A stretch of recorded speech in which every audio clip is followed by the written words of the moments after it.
Setiap kali saya membuka sebuah dokumen yang dilengkapi dengan setup letterhead seperti ini, saya selalu menemukan dinamika yang cenderung merepotkan. Dari mulai pengaturan font, pengaturan logo, pengaturan garis pembatas, hingga pengaturan posisi letterhead. Semuanya harus disetting ulang dan harus dilakukan secara manual. Apalagi jika penggunaannya cenderung lintas aplikasi, misalnya desainnya di Word, lalu outputnya juga digunakan di Excel, PowerPoint, Access, bahkan aplikasi-aplikasi di luar Office. Agar terbebas dari masalah-masalah seperti itu, biasanya saya mendesain letterhead menjadi sebuah image atau picture dengan ekstensi Portable Network Graphic, atau lebih dikenal dengan ekstensi PNG.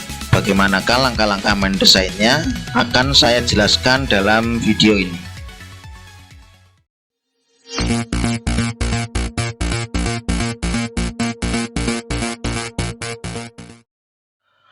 Letterhead atau dikenal dengan nama kop surat adalah bagian dari surat resmi yang ditempatkan di bagian atas surat sebagai pembeda antara surat formal dan non-formal. Fungsi utama dari kop surat adalah untuk mewakili identitas suatu lembaga. Biasanya adalah lembaga formal, misalnya kantor pemerintahan, SKPD, dan sekolah.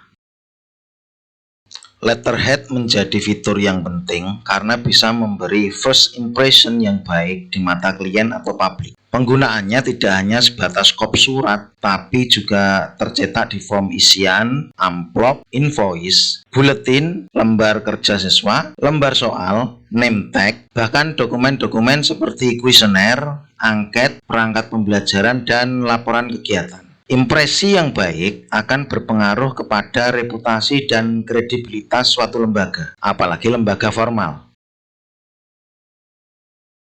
Beberapa tips dalam mendesain letterhead adalah: yang pertama, simple. Letterhead yang didesain sebaiknya simple, tidak rumit, sehingga tidak membingungkan pihak yang membaca. Kedua, optimalkan ruang yang tersedia. Jadi desainnya harus benar-benar memanfaatkan ruang alias tidak memakan tempat. Yang ketiga, pilih informasi yang penting. Tidak semua informasi terkait suatu lembaga bisa ditampilkan di letterhead. Biasanya letterhead memuat informasi tentang nama suatu lembaga, kemudian alamatnya, nomor telepon, email, dan beberapa info lain seperti nomor registrasi, nomor badan hukum, nomor induk atau izin operasi. Kemudian yang keempat, menentukan logo. Jadi pilih logo yang sesuai. Artinya yang ditampilkan adalah logo lembaga yang dibuatkan letterhead. Bisa juga ditampilkan logo lain yang masih ada hubungan langsung dengan lembaga tersebut. Misalnya letterhead sekolah diisi dengan logo sekolah dan logo dinas pendidikan setempat atau logo Tutwuri Handayani.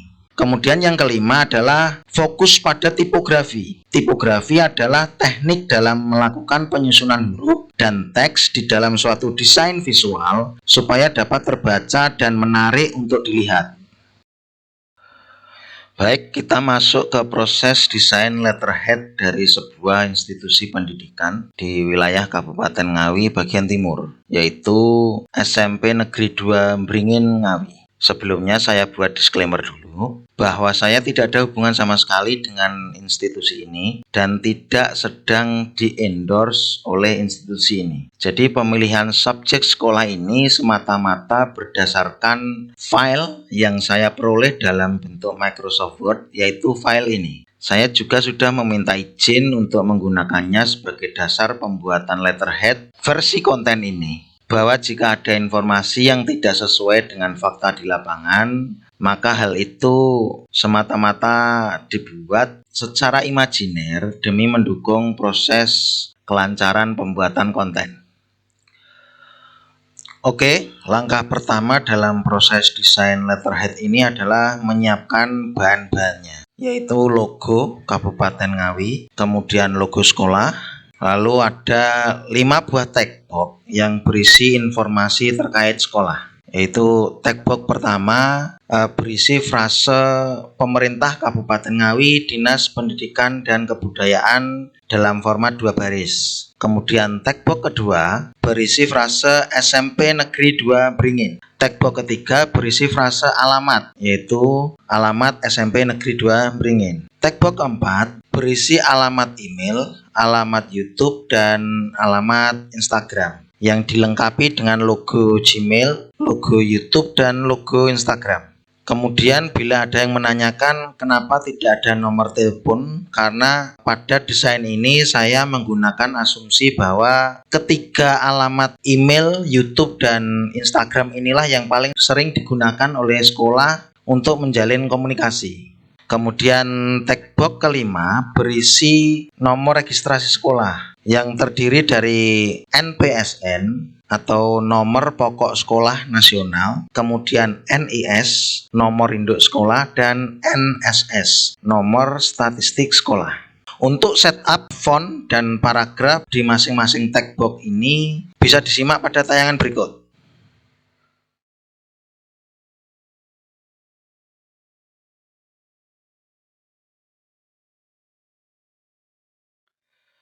Sehubungan dengan setup textbox, akan saya jelaskan satu trik agar frase atau kata yang tertulis di textbox lebih presisi pada saat disetting paragraf dalam format line center. Khususnya saat frase atau kata yang tertulis tersebut, setting font karakter spacingnya dalam posisi expand. Triknya adalah membiarkan setting font karakter spacing dari huruf atau karakter paling akhir pada suatu frase atau kata ke posisi normal, di saat yang lainnya dalam posisi expand. Lebih jelasnya, saya akan melakukan sebuah eksperimen untuk membuktikannya. Oke, saya akan copy textbox kedua ini ke slide baru. Setelah itu saya gandakan. Textbox yang atas kita cek karakter spacingnya. Jadi dari huruf pertama S sampai huruf I kedua terakhir, karakter spacingnya adalah expanded 4,5 poin. Kemudian huruf terakhirnya yaitu N, karakter spacingnya normal. Textbox yang kedua kita akan setting karakter spacingnya semuanya expanded 4,5. Sekarang kita coba dekatkan dengan textbox yang atas. Kemudian kita rubah warna hurufnya menjadi merah. Oke, textboxnya sudah sejajar. Kemudian kita siapkan sebuah shapes berbentuk persegi panjang. Kita gandakan, kita letakkan di sebelah kanan.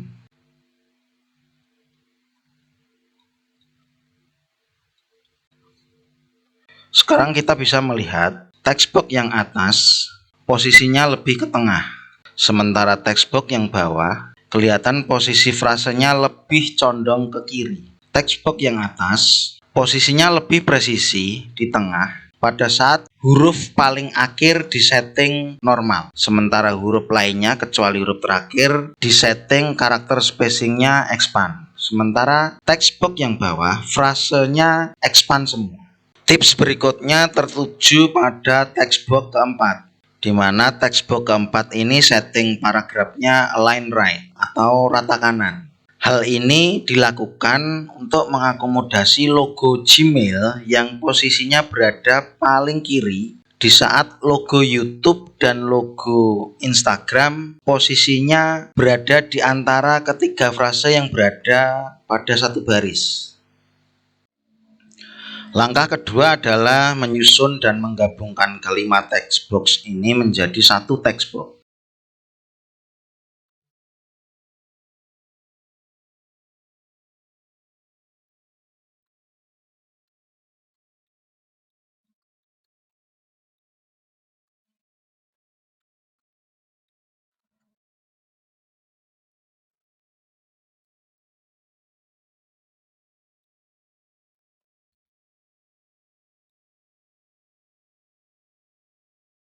Setelah jadi seperti ini, kemudian dikonversi menjadi image atau picture berekstensi PNG. Caranya, klik kanan pada textbox, kemudian pilih Save as Picture, tentukan nama filenya, misalnya PNG 1.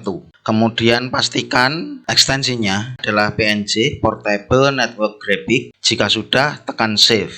Pastikan lokasinya sehingga kita lebih mudah mencarinya nanti.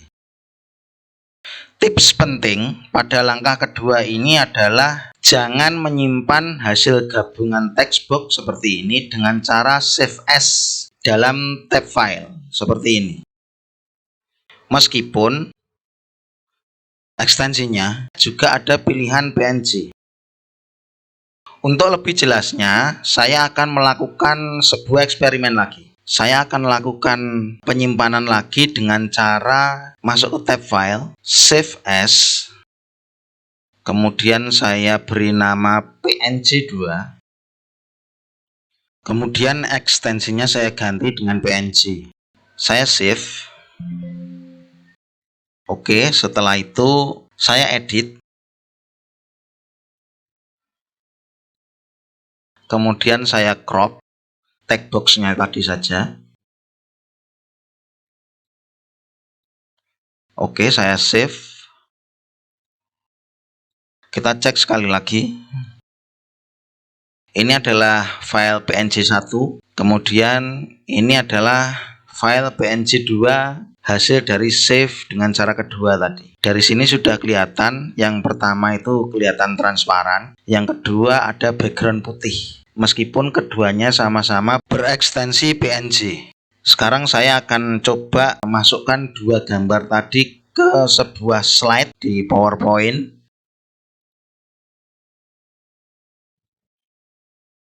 Insert picture PNG 1 dan PNG 2. Di sini kalian bisa lihat bedanya PNG 1 dan PNG 2. Jadi kesimpulannya, jika kalian menggunakan cara save dengan masuk ke tab file dan pilih save as, maka hasilnya tidak akan transparan meskipun kalian sudah memilih ekstensi filenya menjadi PNG. Langkah ketiga, kita akan mulai mendesain letterheadnya. Kita hapus dulu tag box yang ini. Oke, kita langsung insert picture PNG 1, kemudian ubah tingginya ke 5 cm. Setelah itu setting tinggi kedua logo ini juga 5 cm. Kemudian atur posisinya agar simetris sejajar dengan gambar PNG 1. Setelah itu kita buat sebuah shapes berbentuk persegi dengan panjang sekitar 33 cm dan tingginya 5,3. Setelah itu ubah shape fill-nya ke warna yang tipis-tipis saja dan outline-nya hitam. Kemudian klik kanan shape ini, kemudian set ke send to back. Setelah itu gandakan dan ubah panjangnya menjadi 2,7. Ubah fill-nya ke warna yang lebih pekat. Kemudian gandakan menjadi 2.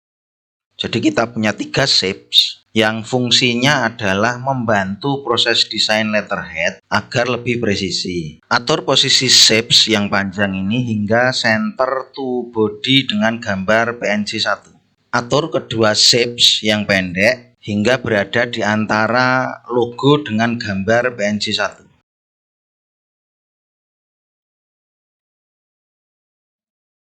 Setelah kedua jarak logo dengan gambar PNG 1 sama dan presisi, kita buat sebuah garis lurus dengan panjang 33 cm.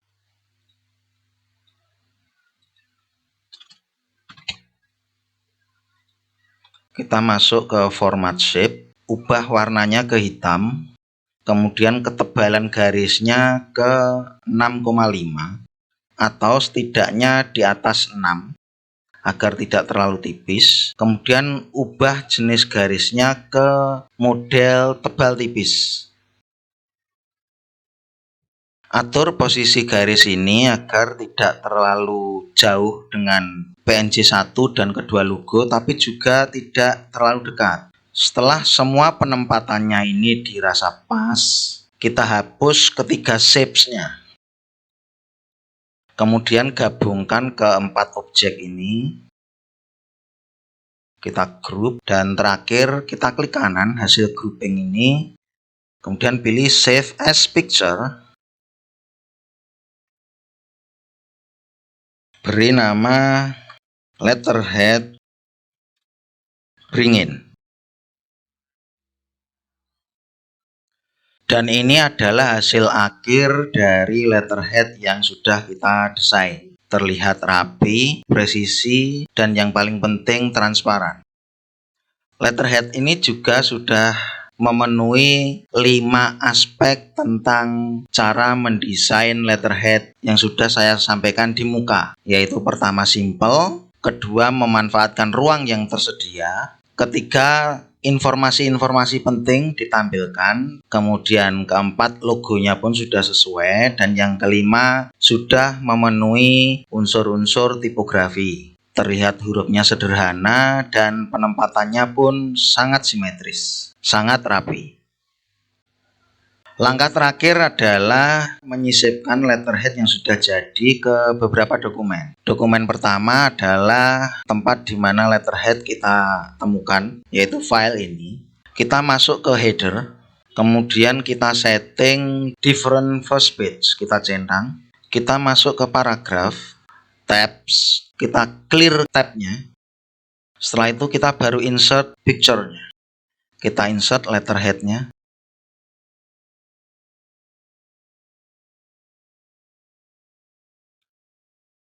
Setelah tampilannya seperti ini, kita posisikan align center. Lalu atur spacing afternya 6 poin. Setelah itu ubah left indent dan right indentnya ke angka minus 1,8. Atau biasanya kalau saya mentokkan sekaligus ke tepi. Kemudian ubah tinggi letterhead sekitar 3,4. Kalau sudah seperti ini, kita kecilkan jarak tepi header dengan tepi kertas sekitar 0,3 cm. Dan kop surat atau letterheadnya sudah selesai. Kita bisa hapus letterhead yang lama.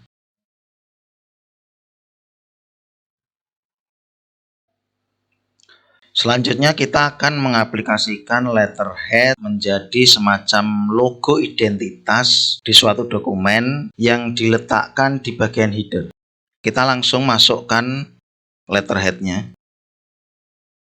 Kemudian kita lakukan teknik cropping untuk menghilangkan garis batasnya. Setelah itu kita kecilkan ukurannya.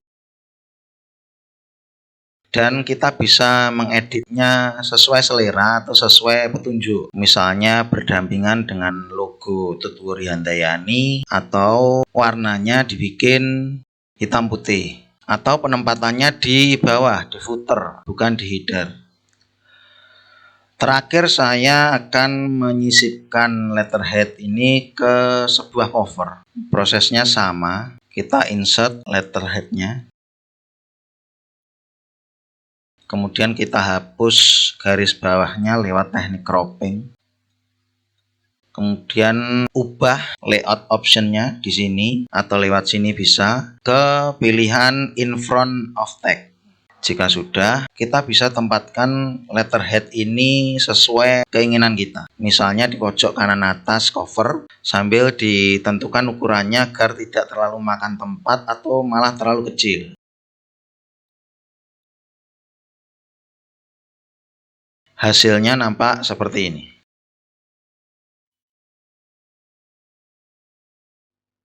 Cara mendesain seperti dijelaskan dalam video ini terbukti dapat memberikan nilai tambah pada letterhead. Outputnya tidak sekedar berfungsi sebagai kop surat yang cenderung terpaku di sisi atas lembar kertas surat. Memproses letterhead menjadi sebuah image atau picture berekstensi PNG ternyata dapat meningkatkan fleksibilitasnya. Letterhead berubah menjadi multifungsi karena dapat disisipkan ke dalam beragam file serta dapat beralih fungsi berdasarkan keperluan dan tujuan tertentu. Satu-satunya kekurangan dari cara ini adalah jika terjadi perubahan pada informasi yang dicantumkan di letterhead. Misalnya, alamat email berubah, nama dinasnya berubah, atau logonya yang berubah. Kita harus mendesain letterhead dari awal dan memulainya dengan mengganti komponen-komponen yang mengalami perubahan. Namun demikian, perubahan-perubahan tersebut sangat jarang terjadi. Belum tentu sebulan sekali, setahun sekali, bahkan 3 tahun sekali. Sedangkan kebutuhan akan letterhead yang memberikan kemudahan seperti desain dalam video ini bisa dikatakan hampir setiap hari. Beberapa institusi bahkan menggunakannya setiap hari. Setup letterhead dalam video ini menghasilkan output yang fungsinya bersifat general. Artinya, kalian dapat memodifikasi hingga menghasilkan beberapa output yang fungsinya lebih spesifik. Misalnya, letterhead khusus untuk posisi portrait, atau khusus untuk posisi landscape, atau letterhead yang didesain khusus untuk dipajang di sosmed, di website, atau letterhead khusus untuk name tag. Kalian juga dapat menyesuaikan setup dasarnya dengan aturan-aturan tertentu. Misalnya jenis font yang dipakai maksimal 2, ukuran font tertentu, rasio antar logo, dan jumlah frase tertentu. Atau jumlah logonya ditambah menjadi 4 misalnya, atau justru berkurang menjadi 1. Jadi masih banyak ruang bagi kalian untuk mengkreasi berbagai jenis letterhead untuk berbagai fungsi dan kegunaan. Sekian tutorial mendesain letterhead di Microsoft Office kali ini. Jangan lupa tekan tombol subscribe dan nyalakan loncengnya agar channel ini dapat berkembang dan kalian mendapatkan notifikasi tentang video-video tutorial terbaru dari Semesta Office. Jika kalian ingin memberikan kritik, saran, atau masukan, silakan tulis di kolom komentar. Tetap sehat, tetap semangat, dan terus istiqomah. Terima kasih, sampai jumpa.